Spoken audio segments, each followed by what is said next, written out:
So welcome back to the channel Indie Traveler. My name is Dashant and today in this video we are going to talk about sponsored job कि मुझे sponsored job कैसे मिला। मैं यहाँ पे आया था एज ए स्टूडेंट मैकेट्रॉनिक्स का कोर्स करने के लिए और मुझे मैकेनिकल इंजीनियरिंग में बाद में जॉब मिल गया। एज ए मैकेनिकल इंजीनियर मैं एक कंपनी में काम कर रहा हूँ। तो ये जॉब कैसे मिला, how did I got sponsored, और ये जो टाइम पीरियड था मेरा कोर्स ख़त्म होने के बाद से लेके जब तक जॉब नहीं मिला उस पीरियड में कितना मैंने क्या क्या किया जॉब ढूंढने के लिए और स्पॉन्सर जॉब करने के लिए मुझे कितनी एप्लीकेशन, मतलब आई थिंक 500-600 प्लस एप्लीकेशन मैंने की है जॉब मिलने के पहले। तो व्हाट वाज द प्रोसेस, क्या वो चीज़ें हैं जो मैंने क्रैक की, मतलब इन terms of applying for jobs, क्या क्या चीज़ें मुझे पता लगी कि ये करना चाहिए था, ये नहीं करना चाहिए था और उसके बाद आपको जॉब मिल सकती है। ये सारी चीज़ें I am going to explain everything in this video end to end. तो वीडियो को एंड तक देखना बिल्कुल मत भूलना क्योंकि इसमें आपको ऐसी सारी चीज़ें पता चलेगी मेरे एक्सपीरियंस के थ्रू जो मैंने एक्सपीरियंस किए, जिससे आपको भी हेल्प हो जाएगी जब भी आप अप्लाई करोगे या अगर आप अभी अप्लाई कर रहे हो तो स्पॉन्सर्ड, स्पेसिफिकली स्पॉन्सर्ड जॉब या कोई भी फुल टाइम परमानेंट जॉब के लिए, not part time job, full time permanent job के लिए। तो लेट्स गेट इनटू इट।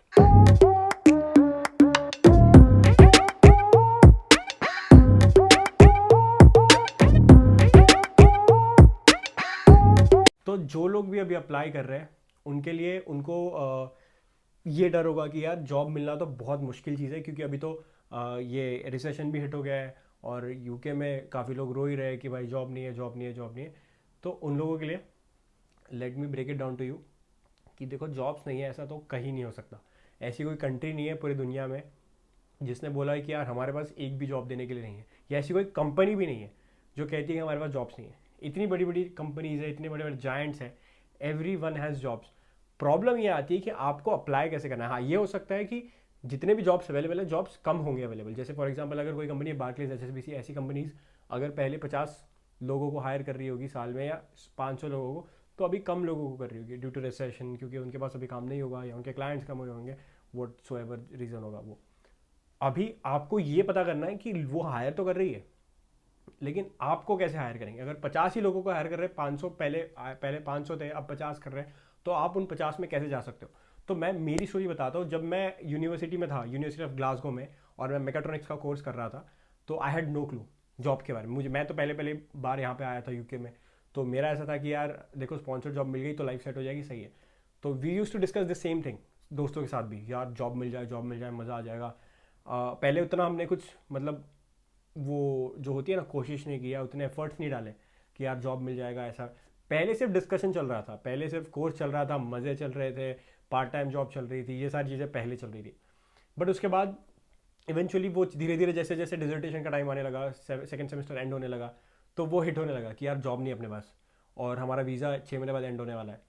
तो मतलब PSW के पहले वाला, तो वो 6 महीने बाद एंड होने वाला है और हमारे पास जॉब नहीं है।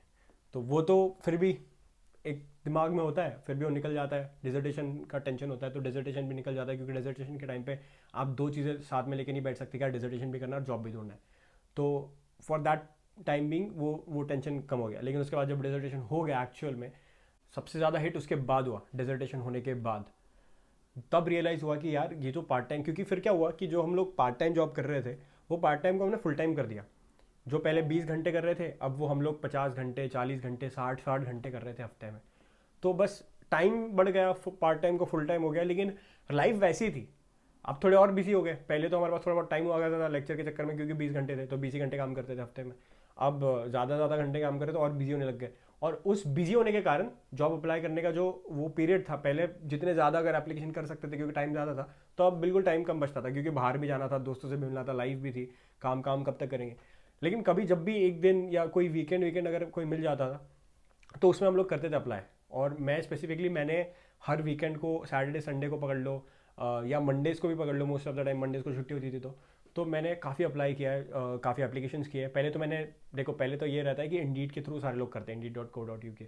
अब उसमें क्या होता है कि दिक्कत की उसमें काफ़ी सारी अभी आजकल जैसे CV लाइब्रेरी भी है, वहाँ पे आपका वो वन क्लिक अप्लाई वाला शुरू हो गया, जहाँ पे जाके आप एक बार आपका वो डिटेल भर दो, आपकी प्रोफाइल बन जाती है, आप अप्लाई करो तो वन क्लिक अप्लाई होता है, आपको कुछ भी नहीं करना है एक्स्ट्रा कुछ भी है। लेकिन मुझे ऐसा लगता है कि ये जो वन क्लिक अप्लाई वाले जॉब्स होते हैं वो शायद कभी मिलते ही नहीं है। मतलब मैंने ऐसे वन क्लिक अप्लाई की अगर बात करूँ, तो मैंने हज़ारों कर दी होंगी। वन क्लिक अप्लाई पे आपको बहुत रेयरली कोई रिस्पॉन्स आएगा, बहुत रेयरली। तो वन क्लिक अप्लाई मतलब ऐसा मत सोचो कि आपने अगर वन क्लिक अप्लाई वाले जॉब अप्लाई कर दिया 500, इसका मतलब आपने 500 एप्लीकेशन कर दी, don't count that as application, that's what I am saying.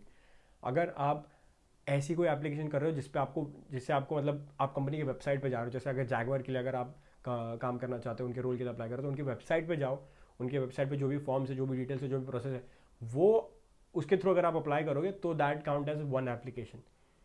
ये जो वन क्लिक वाले हैं that doesn't count as an application, that's what I am saying. तो ये वाले टिक वाले पहले मैं यही करता, दिमाग में चल रहा था कि यार इतने तो एप्लीकेशन कर रहा हूँ, but that was not making sense, क्योंकि एक भी भाई एक तो आ जाए ना मेल, एक तो इंटरव्यू का कॉल आ जाए, एक भी नहीं आ रहा है। मैकेनिकल में काफ़ी ज़्यादा, क्योंकि मैं मेकाट्रॉनिक्स किया था मैंने, और मेकाट्रॉनिक्स के बाद मुझे इतना स्कोप लग नहीं रहा था, मतलब रोबोटिक्स में जा सकते हो, इलेक्ट्रॉनिक्स में जा सकते हो, मैकेनिकल में भी जा सकते हो, और मेरा मैकेनिकल ही बैकग्राउंड था through out, diploma, under grade और ये सारी चीज़ें। तो आई वाज लाइक कि मैकेनिकल में ही कुछ ढूंढते हैं, and I start looking for it. तो आई थिंक बहुत सारे महीने बीत गए, आई थिंक 2 4 5 6 महीने, and the process still went on कि रोज़ अप्लाई कर रहे हैं, ये कर रहे हैं, वो कर रहे हैं। गलतियाँ समझ में आने लगी हर एक एप्लीकेशन के बाद। जैसे कहीं पे पहले क्या होता था कि आलस जो है ज़्यादा आ जाता था कि यार कवर लेटर कौन लिखेगा और कौन अप्लाई करेगा। तो कभी कभी कवर लेटर एक ही कवर लेटर बनाया और वही सारी जगह चिपका रहे हैं। फिर बाद में समझ में आया कि यार कवर लेटर भी कस्टमाइज़ करना चाहिए डिपेंडिंग ऑन आप कौन से कंपनी पे अप्लाई कर रहे हो।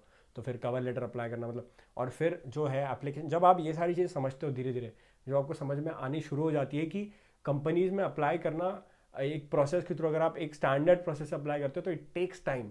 एक एप्लीकेशन को नहीं भी अगर आप बोलोगे तो अराउंड 1 आवर लग जाता है, कम ज़्यादा हो सकता है डिपेंडिंग ऑन कौन सी कंपनी है, पर आधा एक घंटा आराम से आपका चला जाता है एक एप्लीकेशन अप्लाई करने में। तो अगर आप दिन में बोलो या हफ्ते में अगर आपने 4 5 भी एप्लीकेशन कर दी, मैं हफ्ते की बात कर रहा हूँ, तो that is more than enough sometimes, you feel like, क्योंकि यार एक एप्लीकेशन करने में बहुत जान निकल जाती है यार। वो ऐसी ऐसी चीज़ें पूछते हैं, फिर उसमें भी कभी कभी हम लोग रिक्वायरमेंट में ही नहीं बैठते हैं, कभी कभी किसी कंपनी को हम लाइसेंस चाहिए होता है, ड्राइविंग लाइसेंस, कभी किसी का CGPA मैच नहीं होता, कि किसी को हायर CGPA चाहिए होता है, हमें कम है। तो ये सारी चीज़ें, कभी किसी को फिर वो UK परमिट चाहिए होता है, रेसिडेंस वाला, वो कुछ आ जाता है सीन कि अगर आपके पास ILR है या अगर आप सिटीजन हो तो ही आप काम कर सकते हो। तो ये भी सारी चीज़ होती है। तो कभी कभी तो रिक्वायरमेंट में नहीं बैठते, आगे जाने के बाद आधे घंटे प्रोसेस कर लिया और फिर बाद में पता लगता है कि हम रिक्वायरमेंट में बैठ रहे, तो फिर वो एक डिमोटिवेशन वाला एक सीन आ जाता है। तो same thing was happening with me कि मेरा CV आगे नहीं जा रहा था, मुझे इंटरव्यू से एक कॉल भी नहीं आ रहा था।